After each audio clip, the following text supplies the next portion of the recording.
All right, everyone. Welcome once again to the Faces of Business. I'm your host, Damon Pistolka, and with me today, I have Dan Cilley. Dan, great to have you here today. Thank you for inviting me, Damon. Really, it's a pleasure. This is going to be a good time, man, because if there is one thing that frustrates me, and it is sales technology. So, Dan is the founder of Vendor Neutral. And I'll let you explain about it, but they work with helping people find the right sales technology. We're going to talk a bit about that today. We're going to talk about 6 sales technology evaluation for executives, because I know this is something that it's hard for executives. Like, how much do I need to know? What should I know? What should I ask? Because there's so many different things to talk about, and really just to be smart enough about the topic to be dangerous. Ask the right questions. So, Dan, let's start out with you talking about your background and kind of Sure. how you got where you are today, because you've been in sales for a while now and digital sales. Yeah, 25 years. I'm definitely dating myself. I was one of the um, original employees of Staples Corporation. Was there really at almost the very beginning. Was Worked with them surrounding their contact center development strategy, catalog engagement strategy. Again, this was right at the infancy of the internet. A lot of things were happening. A lot of things were digitally transforming back in that day. So I started there, learned a lot. Staples taught me a lot. Worked there for 8, 9 years. Actually, maybe even almost 10. And then once I left Staples, I started my own company called Telemaximum. And actually, one of my first customers was Staples Corporation. All right. I was able to have them as a client for quite a long time. We were doing a lot of their top customer survey work and things like that. And I was, developing contact centers for organizations like Staples, mid-market, enterprise, pharmaceutical, healthcare, companies that were looking to engage with their prospects. And in that day, it was all brick and mortar. It was very different than it is today. And that's really what's evolved over the last 25 years, especially in the last 5 to 10 years. And the reason why I started Vendor Neutral back in 2018, it was, because things have really digitally transformed. Things have changed in a big way, in a dramatic way. Uh, the brick and mortar contact center is no longer. It's really evolved to a virtual environment, and that virtual environment is driven by technology. And that is why Vendor Neutral evolved from my previous organization, Telemaximum, which I actually shuttered in 2019, and fully dedicate my time and energy now to Vendor Neutral. We have an incredible team of technology analysts, consultants, process improvement consultants, onboarding, adoption resources to ensure that companies can solve their biggest technology problems surrounding, especially sales technology, and how to go to market, how to actually increase your revenue and retain customers and meet your clients where they are in their sales cycle, in their own journey. So very excited to be here and to share some of this insight with you. Well, I think that, now one of the things with executives across the board, mid-sized companies, enterprise-sized companies, there's so many different choices for them. And what are some of the challenges that you see these people facing that's pretty common across the groups? Well, the biggest challenge is just the sheer number of resources that are available. Um, those of you who know the marketing technology landscape, there is well over 8,000 solutions on that landscape. Oh my. Unmanageable. It's unmanageable. It's truly out of control. Um, and when we look at the sales tech landscape, there's about 900 truly sales technology solutions focused strictly on sales tech or sales strategy. And then once you add in CRM and you add in marketing automation, which a lot of that overlaps with sales, you're in the 12 to 1400 range. So the sales tech landscape is growing almost as rapidly as the MarTech landscape. The MarTech landscape has been in play for almost 10 years. The sales tech has only been in play since 2016. And back in 2016, there were less than 100 solutions Wow. on the landscape. So you can just imagine how much it's grown. In the next year, here's a statistic for you. So in the last 5 years, the amount of growth in the sales tech landscape will be compounded fivefold in the next 2 years. So you should expect to see anywhere between 2,000 and 3,000 solutions potentially available within this space over the next 2 years. It's going to be absolute mayhem. That is pretty crazy, because it's wow, the sheer number, like you said. So do you see, and I'm kind of going off a little bit of a tangent here, but do you see that there's a lot of SUVs and they all pretty much look the same? Or are there some really unique ones that you go, hey, there are some front runners that you really need to be looking at based on this kind of company or that kind of company? What do you really see in that landscape? 'Cause you see them all. So Yeah, there's probably about 28, 29 categories, true wow. categories. And then there's probably 50 to 75 subcategories within those categories. We really try to stay focused at the higher category level, and then understand our clients' requirements, their needs, their objectives, before we start to drill down into the specific capabilities of individual solutions in those subcategories. So it can become it's a difficult process. It's No very kidding. difficult to manage for most organizations and for buyers. And we have vendor neutral. We developed what we call our sales technology ecosystem, or our framework, which is really proven to be incredibly successful. It's been in the market now for about 3 years, primarily focused at the enterprise level, and we're now entering into relationships with a lot of mid-market companies as well. But in both areas, our framework starts off with what we call our stakeholder analysis or stakeholder audit. It's probably, a lot of people think of it as like an assessment, right? Like a kind of a status quo. Where are we today? What do we need to do to improve? So what Vendor Neutral does is our analyst team engages with each of the stakeholders in a mid-market or enterprise level organization, and we help them by understanding what their goals are, their needs, their objectives. At the end of the day, what technology they're using. If there's potentially overlap within silos within the organization they don't even know about, because like you just said, there is overlap. There's a lot of features in a lot of technology that does the exact same thing. That if you're only using it for that feature, well, you don't need to pay for all the rest of the capabilities that technology offers. So during our stakeholder analysis, during that audit process, we quickly uncover overlap. We quickly uncover gaps that are in technology, but not only in their technology, but in their process, in their workflow. Because more often than not, people are shooting from the hip, right? They're not really thinking about their processes. They're not thinking about how technology could enable those processes. They're actually thinking that technology is going to solve all of their problems. But the reality is if you don't have the right processes, the right workflow, technology does nothing. Technology on its own is absolutely worthless.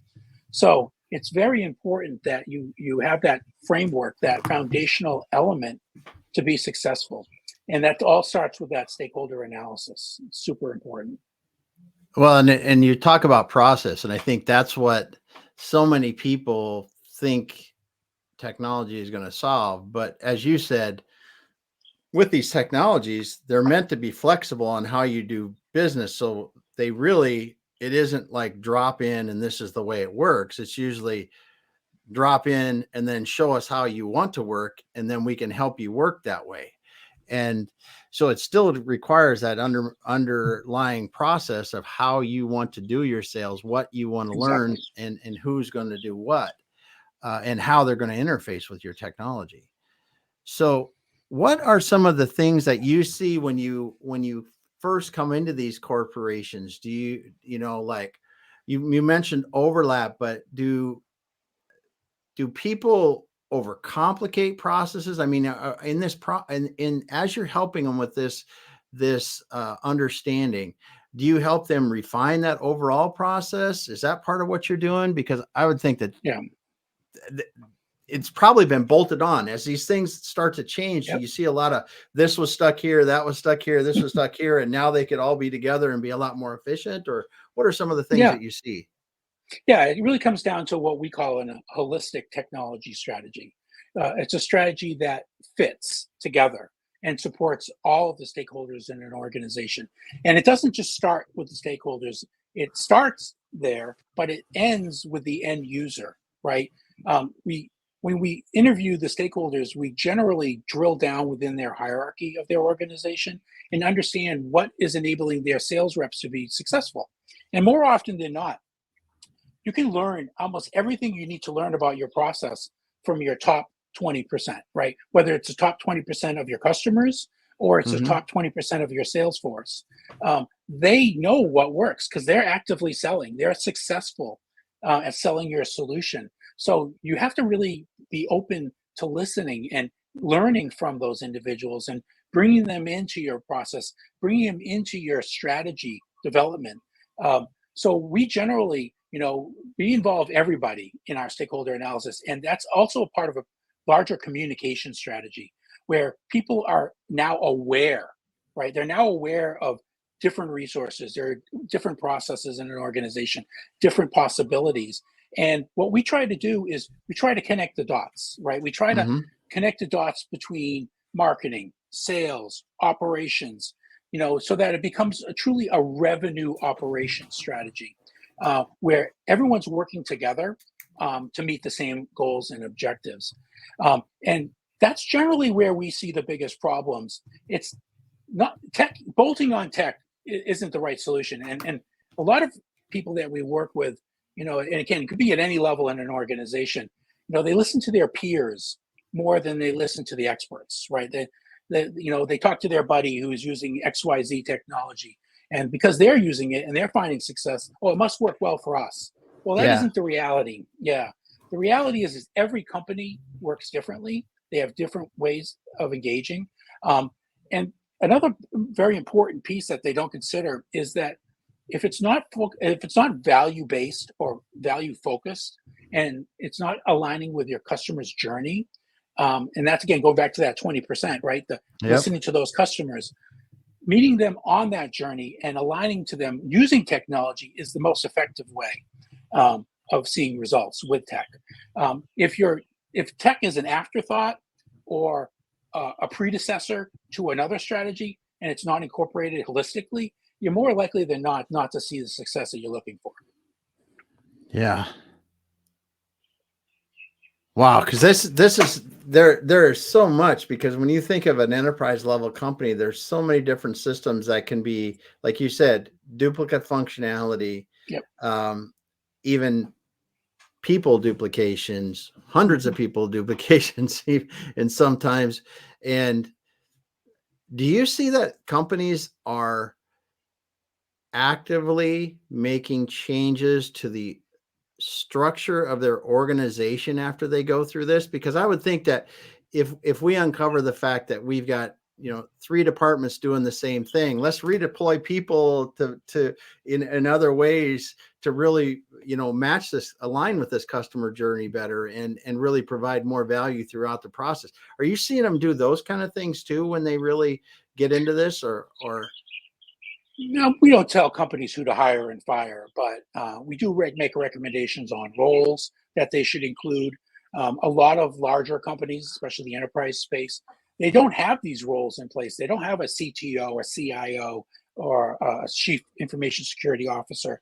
You know, they have sales leadership. They have senior leadership, and that's yeah. where the decisions are generally made. Um, And you really have to start to incorporate these roles, technology roles, whether it's an innovation role or there's actually somebody that owns it. IT is a different animal today than it was before. IT Oh. generally is outsourced as much more than it ever was in the past, and technology um, uh, is really filling that gap, right? So third-party technologies, not things that are built out internally, things that can be purchased off the shelf. But it's important to understand the value it's going to bring and how it's going to fit, like you said earlier, because otherwise it's just going to sit on the shelf, right? It's not going to be Mm-hmm. leveraged. It's not going to be sticky, and that's why our framework is so important. It's because once a stakeholder analysis is complete and we understand that their processes that exist match the technology they already have or the technology that they're considering, then we're able to move to filling the gap when it comes to technologies, kind of identifying where maybe a new piece of technology or a change in the technology strategy could really amplify their ability to really accelerate, catapult them forward. And that's what really, at the end of the day, that's what we're always thinking about. How do we move that needle, right, for them? How Mm-hmm. can we move it in the biggest way? And once we've identified technology that can actually do that, we don't just go out and acquire it. That we don't encourage our clients to acquire it. What we encourage them to do is a proof of concept, a POC, a pilot, and that can normally include, it doesn't have to be a large group. It can be a small group, but it really should represent all the different types of sellers and managers and leadership within your organization to be part of it, so that you can truly understand the value that the technology brings and how it aligns to the capabilities you're trying to address. And so we generally work with our clients to do the proof of concept, to do the pilot, so that we can identify abilities to scale. Um, I'll give you a good example. We had a recent client in the past year who, wanted to really move that needle. And, we looked at a lot of categories of solutions, but what we landed on was actually data as a platform. Because when we did our stakeholder analysis, we found that there was a lot of gaps in their data. There was a lot of missing insights, a lot of missing visibility of Mm-hmm. who their prospects were at these companies. So we did a proof of concept, and we didn't try to boil the ocean. We simply took that data resource, applied it to a couple use cases. One being a existing client strategy, and one being a new business strategy. So the existing client strategy, we focused on install base equipment, right? So we knew that this company has been in the market for 30, 40 years. They've installed equipment globally in thousands upon thousands of locations. So they knew the technology, they knew what they installed, but they didn't know who was using it today. They didn't know who was managing it today. They didn't know the company who potentially even owned it today, because it was sold more often through a contractor, through a Mm-hmm. third party that did the installation, did the integration of the technology. So once we identify that you have all these pieces of equipment, and now all we need to do is associate a contact and a company to that piece of equipment, you just removed all of the obstacles for that organization. So now they can reach out to the right contact and the right organization using that equipment today at that location and quickly identify and qualify for an opportunity.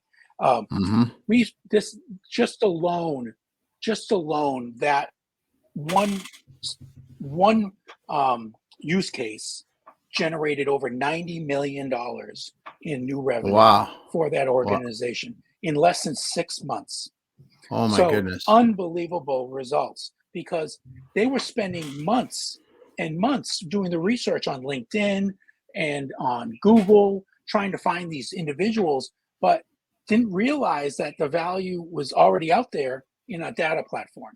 So we were able to integrate that data platform and see that result. Now, on the new business development side, same type of scenario.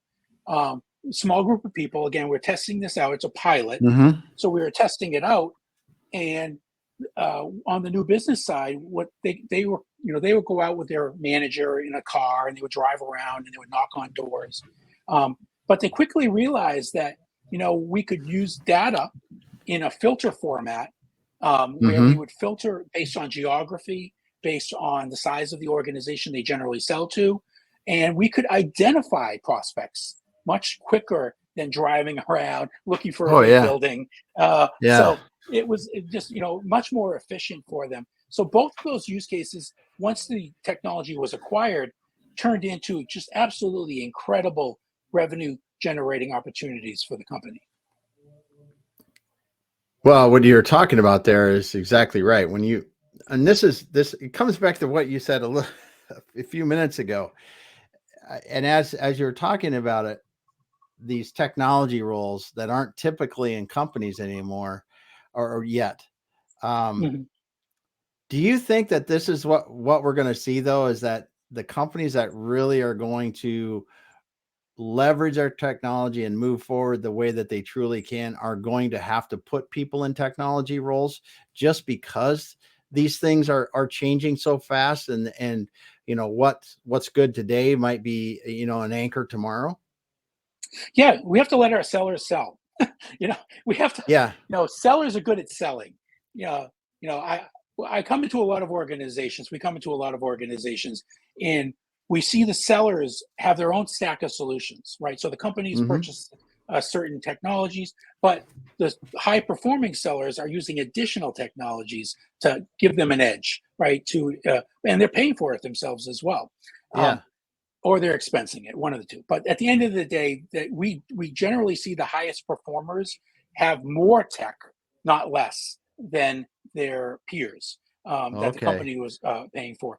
So we like to see that actually because it sets the stage for what success could potentially look like. Because if these sellers are effectively leveraging these tools, well, why can't we scale that? And that's why that goes back to why it's so important that 20%, whether it's your customers or your top sellers, to put them into that process, that strategy development process, because they're the ones who are really going to help you succeed. Yeah.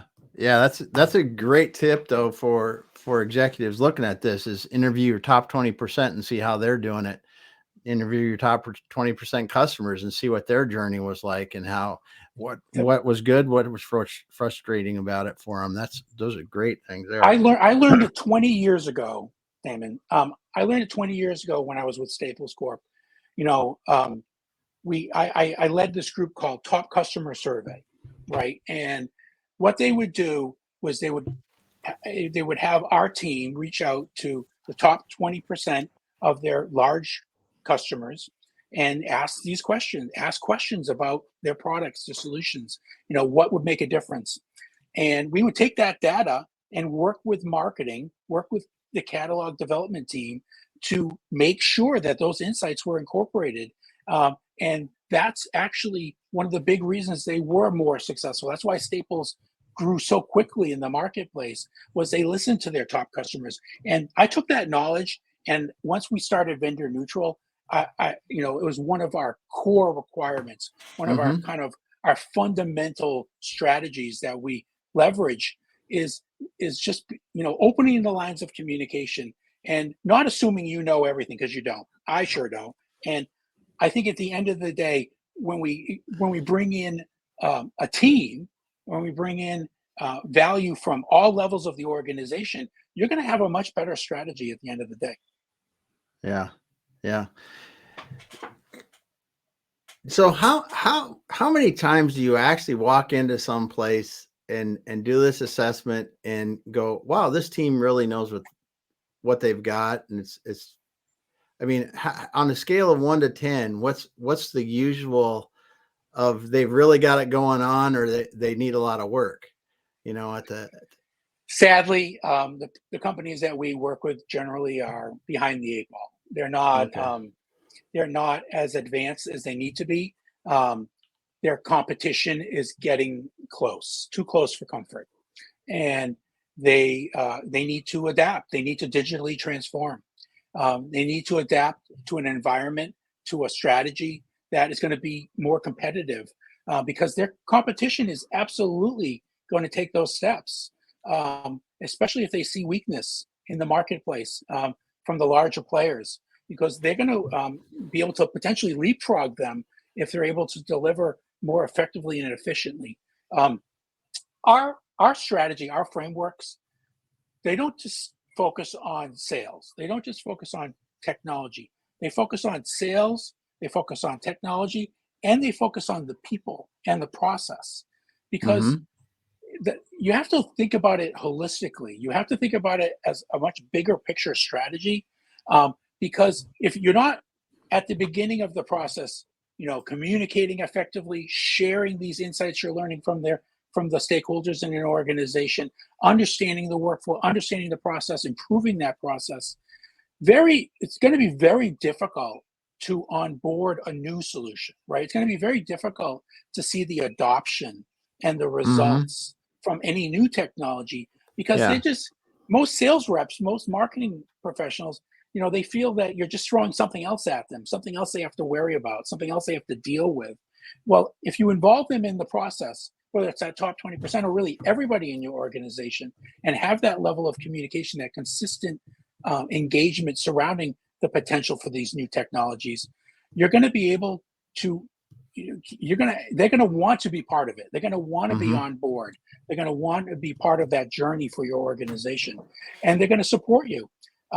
And at the end of the day, their likelihood of adopting that solution and integrating it into their own workflow is much higher than it would have been if you just threw another piece of tech at them, which is what most organizations do. Yes. I will say yes one more time, because this is something I think if anybody listens to this thing, this is one of the key takeaways: is involve your people in the process, because and let them to understand how it's going to help them be more effective. Because if you don't, it's like you said, it's like, oh, it's the new flavor of the day. We're going to implement this thing. I'm going to have to do these changes, and oh, well, it's not going to, I don't really know. But if they're involved in that process and they're excited about the opportunities that it brings them to help, that adoption will be there. Absolutely. Great points there. So when you look at this, and when people are trying to look at solutions overall, do you think that they're overcomplicating what they think they need compared to what they actually need? Or looking for something that's got way more than they really need to be thinking about? Or do you think they just missing the mark because they don't not matching up right? Or Well, I think go ahead. What were you going to say? Because I think when you're looking, like, and you say something, I'm gonna put protection on my home, and next thing you know, it's a metal home rather than I put a lock on the door. Do you think that kind of thing happens, or do you think that they just, instead of putting a lock on the door, they're putting a dog in the front yard or something like that? Well, I think about what most organizations we deal with, where they really struggle is that they brought in a solution that they didn't invest their time, they didn't invest the energy into the development of the processes to support the solution ahead of time. So I see this every day with CRM and ERPs every day. I see a company that thinks that, all I need to do is acquire a CRM. I'll go out and buy XYZ CRM, make a huge investment, and more than likely, they're not going to see the adoption. They're not going to see the willingness to use it, because it's like you said, it's got a lot of bells and whistles, got a lot of capabilities that may not be appropriate today for that organization. They may need to start smaller. They need to start with simple technologies, like data, like I mentioned earlier, that use case I mentioned earlier. You don't need to boil the ocean. You don't need to have the greatest solutions. But more often than not, we're not going to throw the baby out with the bathwater, right? So we're going to come in, they have a CRM, they have an ERP. Well, we're going to start there, actually. We're not going to start with a new piece of technology. We're going to, first of all, make sure that their current piece of technology, their CRM, is being used effectively. Does it align to the stakeholders' needs? Is it providing them the data they're looking for? Is it providing them the insights they need to make smart business decisions? Well, because if it isn't, and if it's only being used at 5% adoption rate, well, you're not getting any insights out of it. You're just spending Mm-hmm. money. Um, so, that data is where it's at. So if Oh your yeah. technology isn't producing the data that you need to make decisions, you need to progress, then you're not going to see success from the technology. It's just going to sit and be unused. And eventually your finance team's going to catch wind that these are unused licenses and there's no ROI. And they're going to come back at you and say, why are you paying thousands of dollars every year for this resource and there's no results? And they just, it comes down to ego. And I think that what organizations need to do is overcome their ego and focus in areas that are going to make the biggest impact on their results. And that isn't always going to start with a CRM. Most of the sales technology today, I would say the vast majority, is beyond CRM. It is a technology that is using a CRM or ERP as a source of truth, right? So if you've got good data, you've got Yep. good understanding of your prospects or your customers, you don't need a CRM, right? You just need to have that data stored effectively somewhere, or ERP, and that you can leverage it within these tools, because all they need is accurate information to be effective as a tool. Now, if you have a good CRM and you have managed it effectively, and your contacts are current, your accounts are current, it's standardized, not every name has a lowercase letter for a first name. So Yeah. you have good data.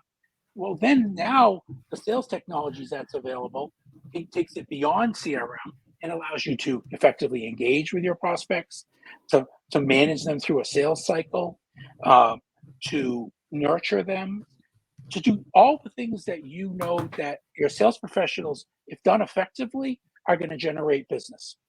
So that's what we want to do, is enable the sales professionals to do their jobs easy, just to have an easier Mm-hmm. path, right? So if we're able to improve the CRM, make sure that foundationally is effective, and then there's the processes in play to support the end user's workflow, well, then they're going to leverage. Then the data is going to be there for them to leverage, and they're going to be able to create sequences. They're going to be able to work with marketing on content and materials to effectively engage with the right prospect that they know is going to buy your solution, and they're going to effectively be able to sell more because of it. So at the end of the day, it's a very much it's about understanding where your strengths are and where your weaknesses are, and then filling in the gaps. It's not about just buying more tech and bolting it on, Yeah. because that's what most companies end up doing, is they think that they just need to bolt on another piece of tech. Well, it sounds too like, from what you're saying, there's a lot of what you uncover is they need to do some re-implementation of current tools, because they don't have the base data right. They're not, then didn't get stakeholders involved so they really understand how it can help them. And then ultimately it could be that the good data with the process, their current tools are fine. Mm-hmm. Yeah, we do see that, not as often as we'd like, but we see it Yeah. enough to know that someone in the organization, whether it's that top performing sales rep or a top performing manager, knows that what good data, what good resources can actually lead to. And so in their small siloed ecosystem, their small world that they manage, they're seeing success. That's not being translated across the organization. It's not being shared with their peers. And that's where that consistent, holistic level of interconnectivity, communication comes in, and it's so important, that you're not, right from the get-go, right, as soon as you start thinking about technology, you start to engage with all of your stakeholders, start to bring them into this process, start to engage with their staff, bring them into this process, ask for their feedback. And then at the end of the day, you're going to see that the technology that is really needed may already be there, being used individually, or Mm-hmm. you'll be quickly identified because now you understand the specific capabilities you need to address. Yeah. Wow. And it's interesting that you say a lot of this is beyond CRM. So what do you mean by beyond CRM? What are some of the technologies that we see that are beyond CRM? Well, I'm not calling out any specifics. I'll call out some categories. So engagement technologies, Okay. anything that, uh, so, for example, you think about sequencing, right? So an email outreach sequencing where it could calls, could be emails, could be texts, could be a many Yeah. different engagement Oh opportunities. yeah. Um, Myriad of them. so that sequencing is based on the value of the data, right? So the value of what you have in CRM. So you don't need the CRM to do that effectively. You just need good data to do that Mm-hmm. effectively. So that's why it's beyond CRM. And that's why, you're not, you look at the CRM companies, the big companies today. Um, I'll call out a couple: Salesforce or HubSpot or Sugar, some of these larger CRM organizations. You know, they're not going to go out of business because they're they're a legacy technology. They're going to adapt, right? They're going to adjust. So that's why you're seeing companies like Salesforce and HubSpot do so many acquisitions Mm-hmm. around other technologies, especially these engagement technologies, to bolster their capabilities. They're bringing in tools like sales enablement, content management resources. You think about sales enablement.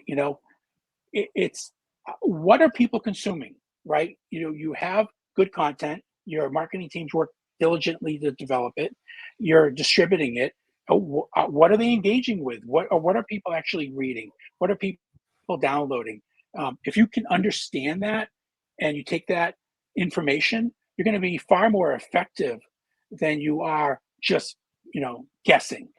Yeah. So more often than not, it comes down to the fact that these organizations aren't taking the best part of what they already have. So they already have great marketing resources, but they're not evaluating the value of those resources. So if they're able to see the value from the consumption, both on the user level and on the prospect level or the customer level, then they're going to be much better positioned to develop more materials, more content that's Mm-hmm. specifically going to align to those requirements. Yeah. Yeah. So when you help corporations do this, do you technically or typically, not technically, do you typically see that you go through this process?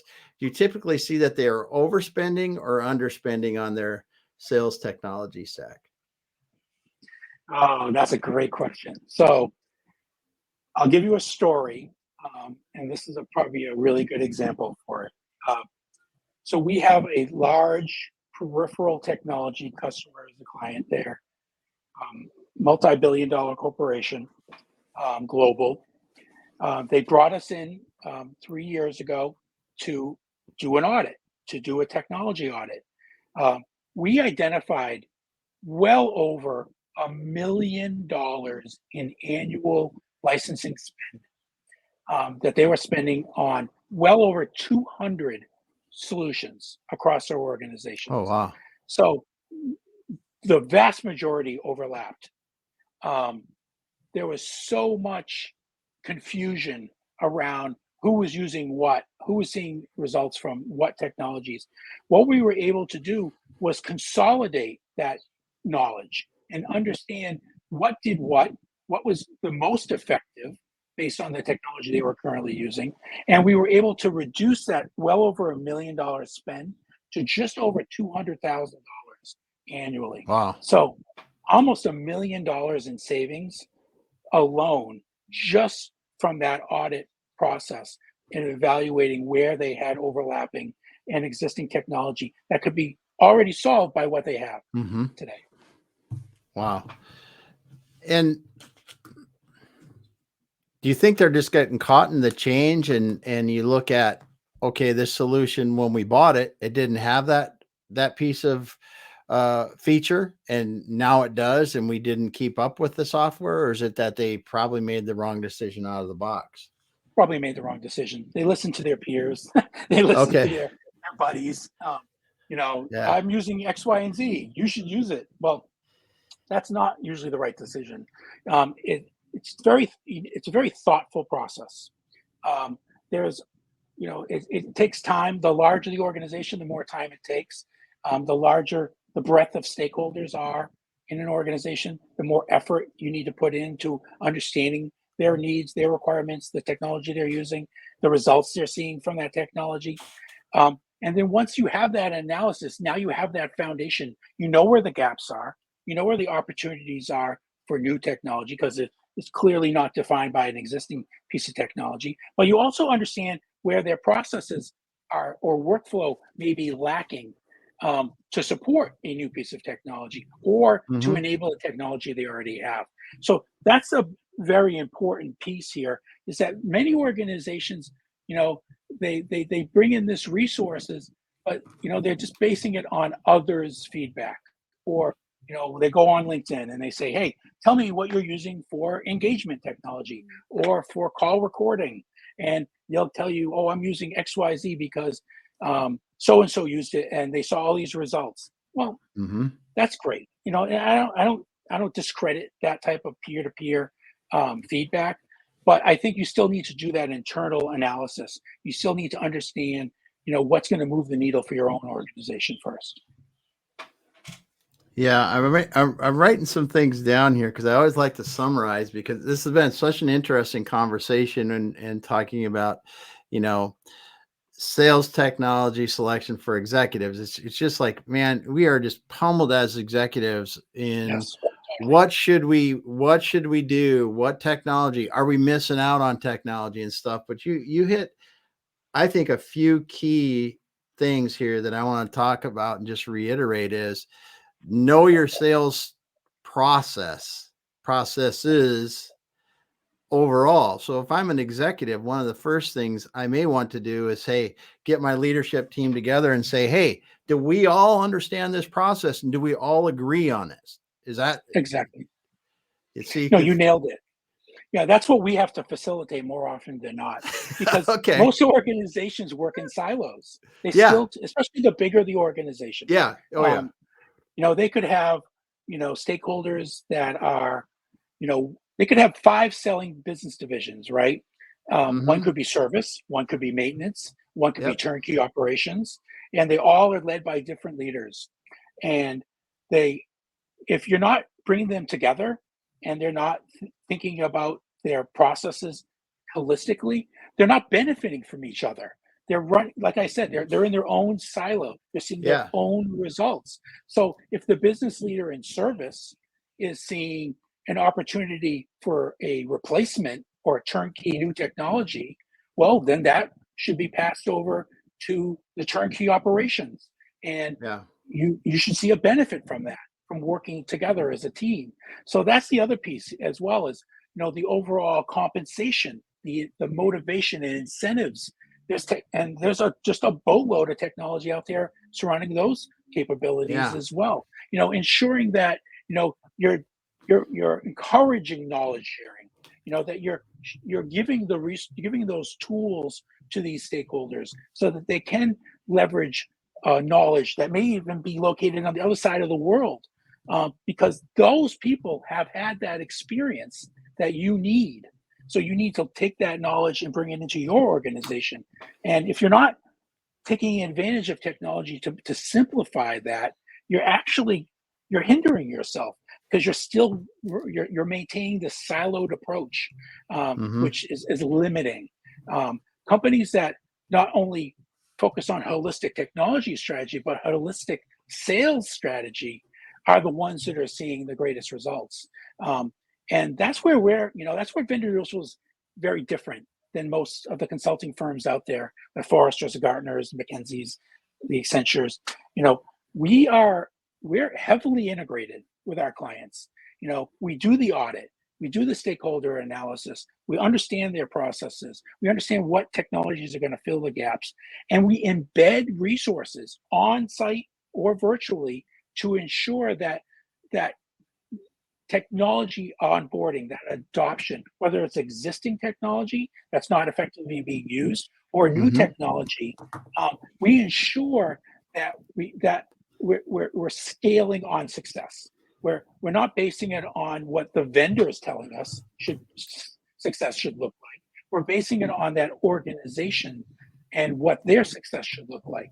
So it's very important that it just goes back to that, that holistic working as a team to Yeah. address your needs and to identify the technology that's going to close the gap in every area of your organization. You could spend hours talking about this. You can go down a rabbit hole very, very quickly, but it really Well, does come back to that holistic technology strategy. yeah, yeah. And you started it out with something that's not the technology. And this is what I wanted to make sure we talk about. Do you understand across your organization the process? Do we all Right. agree on this process? And is that holistically working well for everyone? And then I think you would move into the next level of it. Whatever technology decision we are going to make, does it address the pieces of our sales process? And do each of the vertical people that are going to use this agree and understand how it will help them or not? Because as the executives, Yeah. we're trying to make the right decision. And if we're just listening to a committee that hasn't done that kind of Right. work, you're going to make a misinformed decision. Yeah. We use what we call a rank and rated requirements document for that Okay, effort. So the good. way that works is very simply, when we meet with the stakeholders, we write down what's important to them, what requirements that they need in the technology, what's their end result, what's good look like at the end of the day, right? Yeah, what's good And look like? right, and take that information and we align it to capabilities that they're looking for within their organization, and we list them out. Well, we take that same capabilities list, and once we've identified a category of solutions, we then share those capabilities with each of the vendors in that category. We don't share the client. We don't tell them who the client is. Yeah. We may tell them it's a large company. We may tell them the type of industry they're in, just so that the vendor, better understands the use Mm-hmm. case. Um, but what we want them to understand is that they're going to see. I just lost my train of thought. I'm sorry. What was I just saying? We're talking about the ranked ratings across the Yeah, organization and getting it right. out to the technology suppliers. Exactly. So that once we have that rank and rating document completed internally, and we share it with that vendor in the category Mm-hmm. list, they're going to come back to us and say, "This is where we have strengths. This is where we have weaknesses," and then we're able to take that data, bring it back to the stakeholders within an organization, and able to align those ranked and rated requirements to their goals and objectives. Because Yeah. what's going to happen, and this is why vendor neutral is so unique, is we're not aligned to one vendor. There is not one vendor that we align to. We align to the entire landscape. So once we are able to showcase the capabilities that one solution has over another, that really aligns to that company's needs and objectives, we're then very quickly can shortlist the vendors. So you may have, for Mm-hmm. example, sales enablement, content management. This is solid 15 to 20 solutions in that Yeah. category. And these are very robust solutions. It doesn't mean you need every one of those capabilities. There may be one solution that has a set of capabilities that really does align to your needs and objectives. So we want to find that list, that shorten that list of vendors, so Mm-hmm. that when we actually move to an acquisition strategy with a client, we're simply looking at one or two vendors at the most, Yeah. because they so closely align to those requirements that the company had. And then we do demos, and we don't let the vendors um, demo anything beyond those ranked and rated requirements, because Okay. that's the company doesn't care about those anything else that vendor can potentially deliver. They care about how those capabilities are going to impact their organization. Yeah. So if we're able to then demo those capabilities, and then the client sees that value, then there's an opportunity for acquisition, because now we can scale. And more often than not, that's when the pilot comes into play that I talked about Yeah. earlier, the Yeah. POC. Because now if you have one or two vendors, well, even if one vendor, you want to make the right decision. Yeah. So Oh, you yeah. need to do that pilot. You need to do that Yeah. POC. And it doesn't need to be your whole company. It's just a small group of people that represent the different levels of capabilities within your organization and the different stakeholders. and see what those results produce. And then Yeah. when you analyze those results, more often than not, that one vendor is gonna stand out because they're gonna produce the greatest return on your Yep. investment. And Yep. that's where you're gonna see. That's why working with vendor neutral, it actually simplifies that acquisition process, because now you're not just dealing with a sales rep selling, and some sales reps can sell better than others. Mhm. You're actually looking at the real capabilities that solution actually delivers, and that's where you make your final decision based on. Yeah. Well, this is awesome. I mean, we're at time here, Mhm. and it's great, Dan. I am just floored here because the stuff that you covered was awesome. I mean, I just go through sales process, the importance of knowing that before you even start looking at technology, understanding, like you said, and then doing that ranked and rated review with each one of the stakeholders and make sure you know what's important to each one, and then make sure you understand how that fits with the technology that you've got there, and the good data, because that I think is every company is guilty of not having the best data they could. Yep, And the importance of it is going to kill you, or not kill you. It's going to hamper you if you get, even with the right technology solution, if you don't you're have right. good data. So make sure that's right. And I love your idea, and not that, and I don't even, not an idea, but the proof of concept is, even when you think you've made the right decision, don't go all in. Test it Yep, with a small group to yep. refine it, because these are decisions that are too big to go on anything other than proof in your organization with a good sample group. Yeah, and more often than not, the vendors appreciate those proof of concepts, those pilots, because they're willing to tweak and adapt their solution to match your specific workflow, your specific go-to-market strategy, because they want you to close. They want to close with you. They want you to acquire their solution. So, just acquiring it off the shelf, you don't get that luxury. You don't get Hmm. that ability for them to develop their product in a unique way to support you in your organization.